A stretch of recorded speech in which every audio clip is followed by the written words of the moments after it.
to have you on the show. I mean, a lot of Republicans are blaming the former president and the candidates that he endorsed for what they are calling a very disappointing performance in the party in the midterms. We just heard President Trump completely denying that. Trump here is really doubling down. Yes, and this was, I would say, entirely predictable. This describes his entire life, going back to his tutelage under the notorious lawyer Roy Cohn, who he himself describes as his mentor. Roy Cohn, you can trace back to the infamous Senator Joe McCarthy. The lying with Trump is the point, and it serves several purposes. Virtually, I think every statement he made in that speech was an easily disprovable lie, but that's the way he works because he knows the people who believe in him want to believe, and factual truth or even logical consistency is beside the point. So they essentially want to believe in him as a magical or religious figure. Then there are people who are conning group one and who love the idea that they get to join a team where lying is the plan because they see they're opportunists who feel they can profit by conning those people. And that describes many erstwhile Trump supporters. And I predict future Trump supporters like Ted Cruz, Josh Hawley, all the rest who appear to be vacillating now. And then he hopes it exhausts his opposition. Spencer, I mean, not everything that he said was incorrect. I mean, it's just in terms of being fair. I mean, North Korea did not fire long-range ballistic missiles when he was president.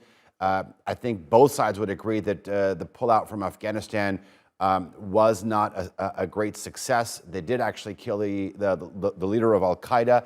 And I mean, it was because of the pandemic. The economic comeback was probably one of the strongest on record. I just want to ask you. I'm sorry. Sure. No, I mean, these are examples. The best he achieves is putting two things in conjunction with each other, which are not related. So, for example, the Afghanistan withdrawal, the so-called deal that Trump had struck with Afghanistan shortly before leaving office was described as a surrender by his own top general. He wanted to leave Afghanistan much faster than Biden did with less preparation. True. This goes down the economic recovery. He created an economic catastrophe while creating more debt, I think, than any other president. But the catastrophe was largely created by his incredibly irresponsible election polling driven response to COVID, which literally caused the needless deaths of hundreds of thousands of Americans. And this is the man, let's not forget, who is still doing his best to overthrow our democracy.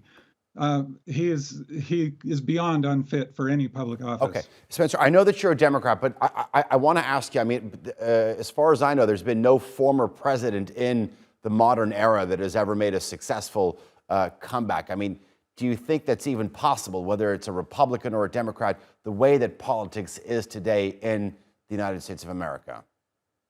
No, I think the last time, or maybe the only time it ever happened, was in the 19th century. Teddy Roosevelt, a very popular Republican of a very different sort, tried and failed in the early 20th century. Donald Trump, and I say this, let me emphasize, not as a Democrat. I say this as an American or a citizen of the world who believes in democracy. I have every confidence that I would, like many Republicans of conscience, oppose just as forcefully, God forbid, any Democratic former president who was as bad as Donald Trump, who was as serious a threat to democracy itself and, frankly, to our national security as Donald Trump. That's the passion you may hear in my voice about this man. Spencer Critchley, thank you very much for joining us here. I do appreciate your patience and your analysis right now. My pleasure.